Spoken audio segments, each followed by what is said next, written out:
What is the deal with cutting? Why do teens cut themselves? As a professional psychologist, I know some answers to that, and some of these are going to surprise you.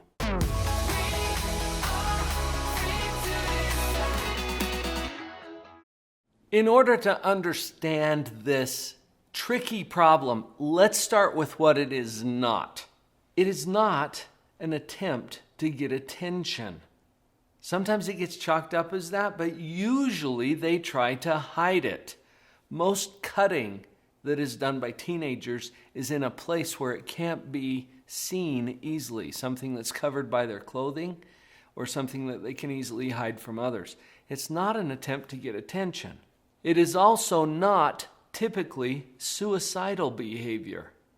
I've interviewed a lot of teenagers who have been in this position, and typically they're not trying to end their life. There's a different factor in play, and we'll come back to that in just a little bit. It's often misunderstood as suicidal behavior. It's usually not. Cutting is usually not, air quotes, self-harm or self-punishment, although cutting is often associated with low self-esteem or depression or guilt or shame. These are very common feelings that are manifested, but the cutting itself is typically not self-harm or self-punishment. That's not the objective for the cutting. Cutting sometimes gets a bad rap as being an attempt to manipulate others. Self-cutting is not manipulation. Although people who are engaged in cutting behavior typically need help and support and attention from others, the cutting isn't for that purpose, to manipulate others. It is a sign or a signal or a symptom that they really do need some help and support, but it's not done for that purpose. I think this is particularly important to understand because people who are in this position typically have a really hard time asking for support in appropriate ways. It's probably a lot more useful to think of this problem as pain management. This is the part that I thought might surprise you. If it's not all of those things that we just discussed, then what is it? Most people who are cutting experience intense emotional pain. This can take many different forms. Sometimes it's insecurity or depression or shame or guilt.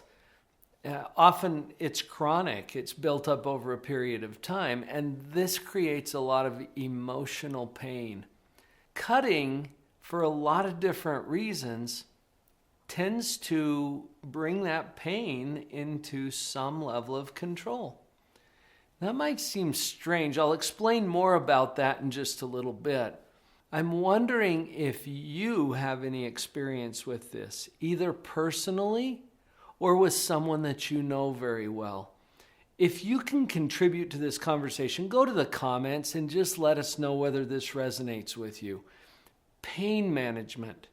Cutting is pain management. I've shared that with many of my clients who are in that position, and they nod their heads and they say, yeah, that's what it's all about.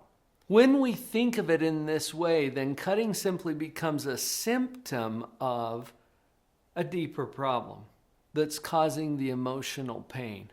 This also can inform how we respond to it because we can address the pain instead of just focusing on the symptom.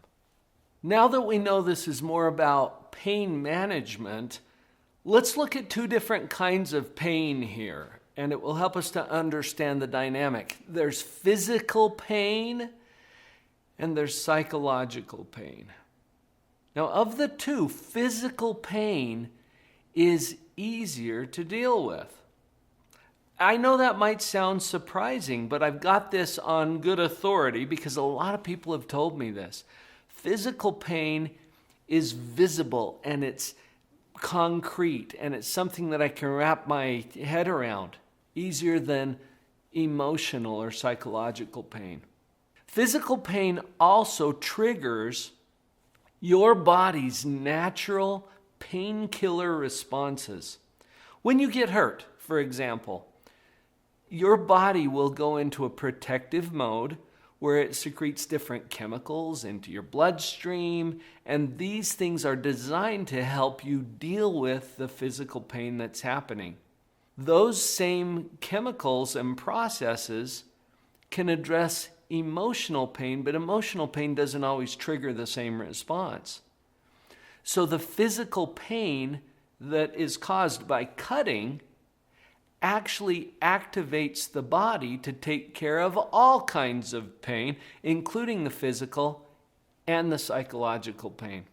Of the two kinds of pain, physical pain represents something that is more easily controlled or manipulated. This perception of control makes it a very attractive means for triggering those natural chemical responses in the body that help to address the pain. It's actually quite effective. It's kind of dangerous though, and that's why the concern. And as parents or helping professionals, this is what becomes so alarming. Even though cutting is not typically suicidal in nature, it is dangerous. It can cause complications, illness, or even death because of the dangerous nature of what we're dealing with. So even though it's effective in addressing the pain, it's maladaptive and dangerous. That's why we want to address it and find better ways to handle the pain. So let's take all of this information and see if we can hone in on what to do if someone that we love is cutting. First of all, don't freak out. To react strongly sends the wrong message. It says, look, I'm not open to this. I can't have this conversation with you. You are freaking me out. And it's pretty common, actually, for parents especially to have that kind of a reaction if they find out that their child or their teen is cutting. Because you're here watching this video, I can tell you want to wrap your head around this thing in a way that allows you to respond appropriately. If you've already freaked out, that's okay. Just apologize. Let your loved one know that you're learning more and that you're finding out things that you didn't know about this. That's important, I think, to be humble enough to acknowledge that we're still learning too. And then open up those lines of communication. We do not want to instill more guilt or more shame around this behavior. Remember, they're doing it to manage those kinds of feelings in the first place. So the last thing we want to do is increase that. Approach them with a loving, supportive tone without freaking out or condemning the behavior or telling them they have to stop. Simply just show a supportive, loving approach. Now, the next thing that we want to do is keep those lines of communication open. You've already done that by approaching them in a calm, loving, supportive way. Let them know we can talk about anything. Let them know that this topic doesn't scare you, even if it does. Okay? Hopefully this video will help you to get on top of that a little bit. And that allows you as a parent to approach them in a more helpful way. A parent or a loved one.